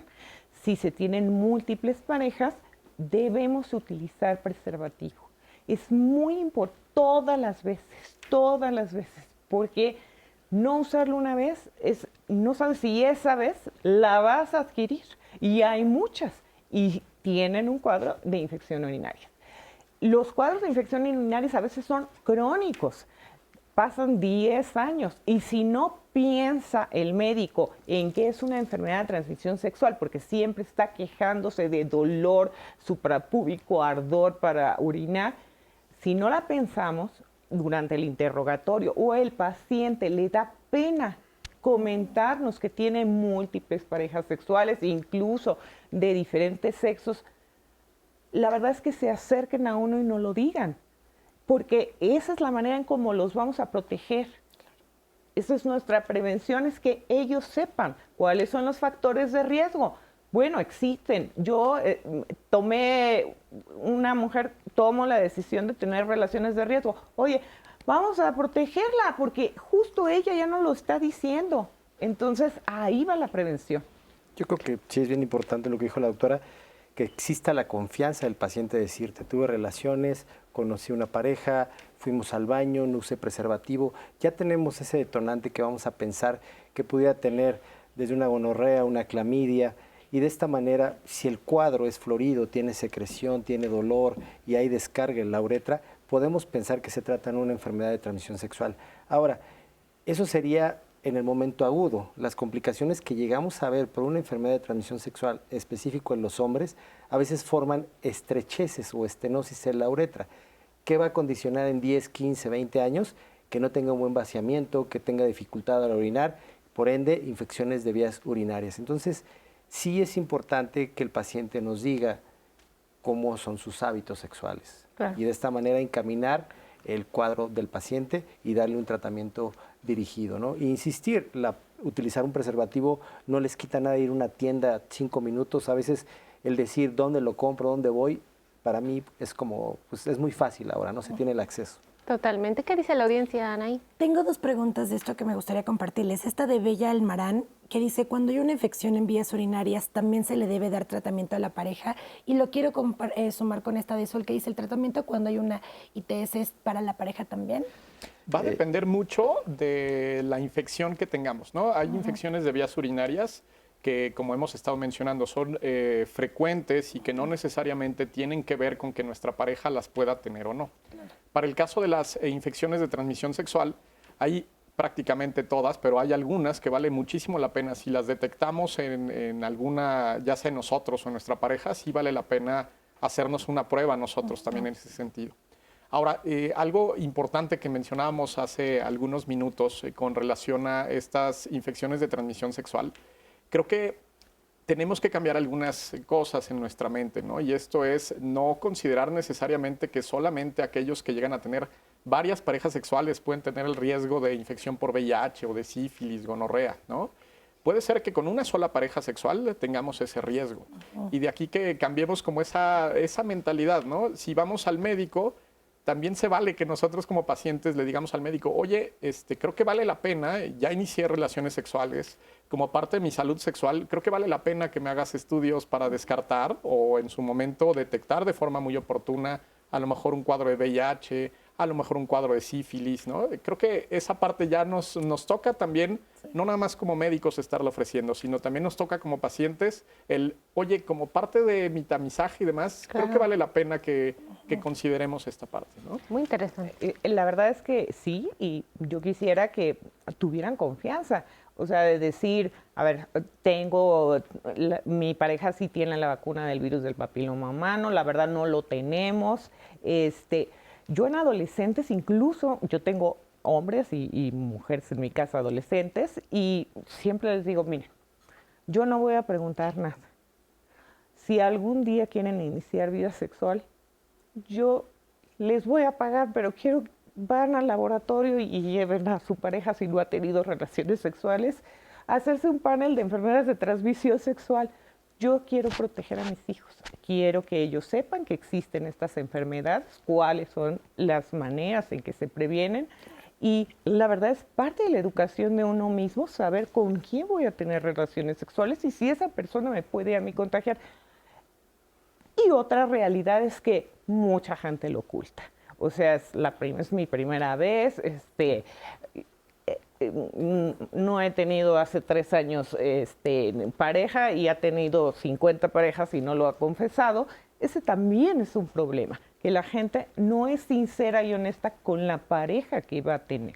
Por eso se dice que caras vemos, serologías no saben. Exacto. Igual agregar, ¿no? A veces nos espantamos porque tenemos mucho dolor, mucha secreción, pero ya lo dijo el doctor. A veces podemos contagiarnos por hepatitis B, hepatitis C, y muchas veces el paciente no tiene ningún síntoma y tal vez pasan 5 o 10 años y debuta, no sé, con una cirrosis, ¿no? Y resulta que se contagió y no sabe cuándo. Y nunca supimos cuándo. Y, o sea, muere de un problema de cirrosis, de cáncer hepático. Y 20 años después y nadie supo nunca. Más preguntas. Tengo esta de Matilde. ¿Cómo saber cuáles son o qué tipo de urocultivos son los adecuados? Comentar que es necesario repetirlos, pero a veces los doctores dan el diagnóstico, el tratamiento, pero después ya no hay seguimiento. ¿Siempre se debe repetir este urocultivo? ¿Cuándo sí, cuándo no lo debo de hacer? Nos preguntan. Si son infecciones urinarias complicadas, se debe de repetir un urocultivo para estar seguro que ya lo voy a dar de alta, porque estoy seguro, mire, aquí está conmigo, aquí está negativo. Ahora, ya le toca a usted todas las medidas preventivas para no volverse a infectar, entre ellas las prácticas sexuales. ¿Pero sí se debe de corroborar el cultivo? ¿En las complicadas? En las complicadas, sí. En una infección urinaria no complicada, no estamos ni un examen de orina que diga ahora ya está sano. Y no necesariamente, ¿eh? La verdad es que va a depender mucho de a lo que nos estemos enfrentando, nosotros como médicos. Y muchas veces es el urocultivo para lo que nos sirve es, yo tomé la decisión de darte tratamiento y a la parte tomé el cultivo y poder evaluar de si mi tratamiento fue el adecuado o si necesito hacer alguna reconsideración. La verdad es que hay muchos momentos en los que con ese solo urocultivo que estamos tomando es más que suficiente. ¿Y por qué menciono esto? Porque muchas veces como paciente queremos tomarnos un cultivo, ¿no? Muchas veces ni siquiera es la indicación del médico el tomarse un urocultivo para ver si funcionó el tratamiento, sino es iniciativa de uno como paciente. Sí. Y muchas veces el problema es que no se sabe cómo interpretar eso, ¿no? Podemos tener un urocultivo, si yo me tomo un urocultivo ahorita, pudiera salir con bacterias y eso no va a implicar necesariamente que sea una infección de vías urinarias. Ahora, encontrar una bacteria en un examen de orina con un paciente sin síntomas, ¿Merece tratamiento antibiótico? No, por eso es importante, te dicen muy claro en el laboratorio, ¿no? A veces le dan al paciente el frasco, se lo lleva a su casa, toma la muestra, se va al trabajo, se va a la junta, regresa y entrega el frasco al laboratorio y empiezan el proceso del estudio. Esa orina ya se contaminó. No significa que tenga una infección. Me pueden reportar bacterias, pero yo me doy cuenta, no hay leucocitos, no hay nitritos, hay ciertos datos que me orientan a pensar que se contaminó la muestra y que no tiene un proceso infeccioso. Por eso es importante, cuando les dicen, debe ser la primera orina, la primera micción de la mitad del chorro, o sea, te dicen muy preciso cómo tienes que hacer el estudio. Por eso en ocasiones yo siempre les digo a los pacientes, lo ideal es hacerlo en el laboratorio, no en la casa. Y hay otro punto ahí importante, ¿no? Hay algunas condiciones como muy particulares de que podemos tener un cultivo positivo sin que haya síntomas y sí ameritan tratamiento. Y el caso, tal vez el más particular, es el embarazo, ¿no? Una mujer embarazada que tiene y que por rutina se llegan a pedir cultivos, tiene cultivo positivo sin tener síntomas, sí es una indicación de tratamiento, pero porque la condición de embarazo confiere algo diferente. Perfecto. Anaí. Esta de Manny, yo compré unas tiras reactivas para diagnosticar infecciones en vías urinarias. Doctores, nos pregunta, ¿las puedo utilizar de manera regular? No, para nada. O sea, en primera no es un método que tenga una sensibilidad, o sea, que nos dé que en realidad tienes una infección. Es algo que nos orienta. Y eso lo debe practicar un médico, no, porque son varios criterios. Es muy riesgoso. Sí, eso sí es altamente riesgoso. Muchas gracias. De nada. Esta de Ernesto, los hombres adultos mayores cuando tienen problemas de la próstata, ¿también tienen más riesgo de una infección en vías urinarias? Sí, habitualmente vamos a tener un crecimiento prostático. No todas las ocasiones vamos a presentar síntomas de que no podemos vaciar bien la vejiga. En el momento que empieza a existir cierto grado de obstrucción, los pacientes empiezan a mantener orina residual, no tienen un vaciamiento del 100% y esto pudiera condicionar infecciones. Gracias. Esta pregunta de Sol Medina, ¿cuándo las mujeres llegamos al climaterio tenemos mayor posibilidad de sufrir una infección en vías urinarias? Sí, de hecho, al principio comenté que todas las mujeres ya menopáusicas incluso van a tener un examen general de orina patológico y no por eso van a tener antibiótico. ¿Pero por qué? Porque los tejidos, cuando empieza a disminuir el estrógeno, todo el sistema urogenital en la mujer es estrógeno dependiente. Tiene que tener un buen grosor la vagina para que suspenda bien la uretra y cuando nos falta estrógenos, así como se va adelgazando la piel de las manos, la vagina mucho más y el sistema urogenital también, porque es estrógeno dependiente. ¿Qué es eso, estrógeno dependiente? Nosotros tenemos estrógenos como una hormona que dejamos de producir y de progesterona cuando entramos en la menopausia. Entonces, esta hormona nos ayuda a proteger nuestros tejidos, a tenerlos turgentes, con cierta elasticidad que se va perdiendo cuando faltan estas hormonas y entonces el tejido es de mala calidad. O sea, nuestros tejidos se van haciendo más débiles para poder defendernos. De alguna manera, es importante que si es esto lo que está presentando la paciente, la podemos mejorar con terapia local. No tiene que tomar estrógenos en todos los casos, solamente, y al igual que aquí, se particulariza y los síntomas es lo que nos pauta quién va a tener que usar estrógenos como terapia hormonal de reemplazo local. Entonces, si yo estoy en climaterio y me encuentro un examen patológico, un examen que diga que tengo infección de vías urinarias y no tengo síntomas, no debo de tener un tratamiento. No. Si tengo esas dos variables, pero además si tengo síntomas, debo de tener tratamiento. Tiene que acudir al médico y vemos ahí si en realidad es una infección de vías urinarias. Okay. Gracias, Anaí. Gracias.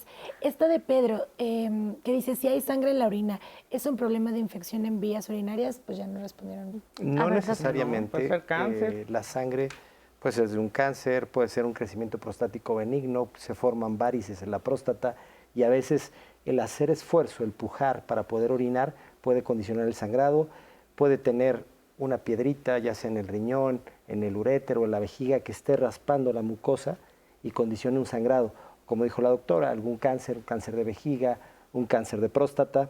Hay muchas causas que pueden condicionarnos un sangrado. Bien, muchas gracias. Y cierro con esta pregunta, comentario de Moisés. ¿Los médicos de primer contacto están capacitados para el diagnóstico y tratamiento de estas infecciones o también llegan a abusar de los antibióticos?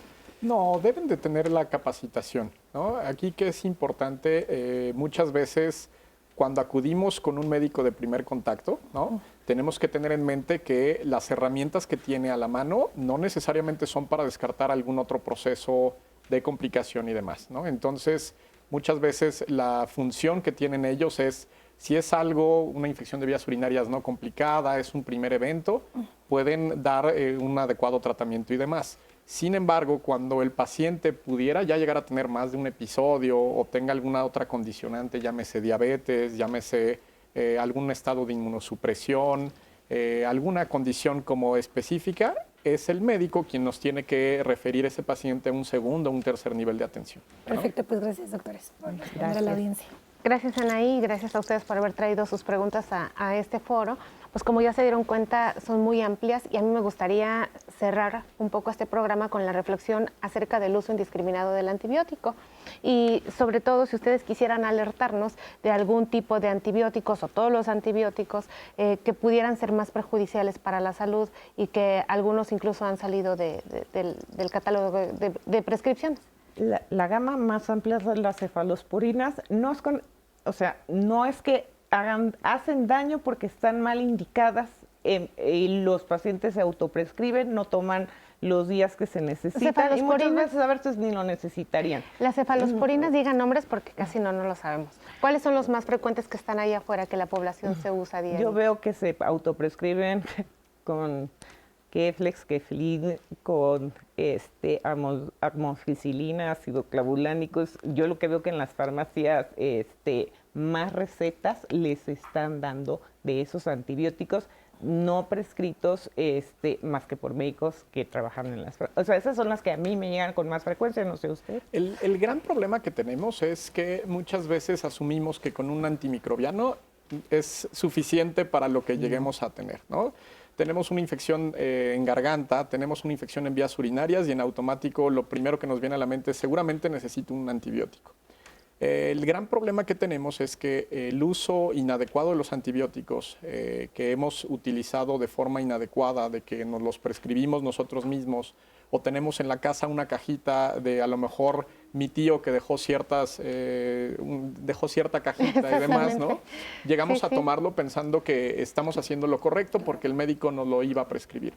El problema es que cualquier antimicrobiano que utilicemos puede tener efectos adversos, ¿no? No es de que sea más particular de alguno que de otro. Y de ahí la importancia, si uno tiene la sospecha de que pueda tener una infección por los síntomas que hemos estado mencionando, vale la pena acudir al médico y vale la pena también saber cuánto tiempo vamos a recibir ese medicamento y no tomar de repente decisiones por nosotros mismos de cuándo puede o cuándo no puede beneficiarse de alguien de tratamiento. Yo creo que hace 15, 20 años daban ampicilina para todo. Actualmente uno de los medicamentos que se usa para infecciones gastrointestinales, infecciones respiratorias, infecciones urinarias, ciprofloxacino, levofloxacino, hablando de nombres de medicamentos. Y desafortunadamente también empezamos a ver el abuso de los carbapenémicos, como puede ser el meropenem y imipenem. Ven que es sensible a ese medicamento y lo prescriben sin considerar muchas cosas, ¿no? ¿Y qué estamos viendo? Lo que ya platicamos, la resistencia. ¿Cuál va a afectar? Yo creo que lo que dijimos, cada persona, en el embarazo no puedo dar ciertos fármacos. Si tengo un problema de insuficiencia renal, no puedo dar ciertos fármacos. Si es un paciente diabético, de igual voy a tratar de dar una prescripción que no afecte tanto al riñón. Yo creo que ahí tendremos que individualizar a cada paciente para saber cuál es el mejor medicamento. Y en ese sentido, la alerta muy fuerte que tenemos es si seguimos utilizando de forma inadecuada los antimicrobianos, para el 2050 podríamos estarnos enfrentando a una era como la que teníamos antes del uso de los antimicrobianos. ¿Y esto qué puede implicar? Puede implicar que cualquier procedimiento de cirugía moderno, ¿no? Algún trasplante y demás, lo podamos estar condicionando a que no tenga la utilidad por las posibles Gravísimo. complicaciones a las que nos enfrentemos. Entonces, es muy grave a lo que nos podemos enfrentar en ese sentido. Vale la pena si no tengo yo la necesidad de un antimicrobiano, ¿no? O si lo tengo en casa, no tome una decisión de utilizarlo y acudir al médico. Alertamos del gran peligro que es utilizarlo, los beneficios que por supuesto tiene y sin duda han ayudado a la población. Tampoco tratamos de satanizar el tratamiento antibiótico. Sin embargo, queda esta reflexión el día de hoy de ¿lo necesito? Realmente creo que definitivamente hemos dejado muy claro en la audiencia que hay que tomar siempre el consejo del médico, por supuesto a través de la información y empoderar a las personas, que para eso existe Diálogos en Confianza. Quiero agradecerles, doctores, pues todo lo que han venido a aportar para nuestro público el día de hoy. Anaí, querida. Pues quiero agradecer a la audiencia hoy su participación. Empezamos el año con el pie derecho, con estos invitados de lujo, y pues les dejaron algunos mensajes ahí en redes sociales para que ustedes también lo puedan consultar. Gracias por estar y ser parte de, como siempre, la comunidad. Esperemos que se mantenga así este 2023. Así es, querida Anaí, y pues bueno, la familia de Diálogos en Confianza les desea un excelente inicio de año. Que empecemos todos, pues, ¿qué les digo? En objetivos de salud y armonía para toda su familia, y les invitamos a que nos acompañen todo este año a la programación que siempre está pensada para usted. Usted construye Diálogos en Confianza, así que deseamos que este inicio de año podamos seguir juntos haciendo esta gran familia, empoderándonos, conociéndonos, y como siempre, pues les mandamos todo el amor y alegría a ustedes, a sus familias, a sus casas. Esto fue nuestro primer lunes de Diálogos en Confianza. Eso. Muchas gracias, familia. Gracias y felicidades. Felicidades, feliz año. Feliz año.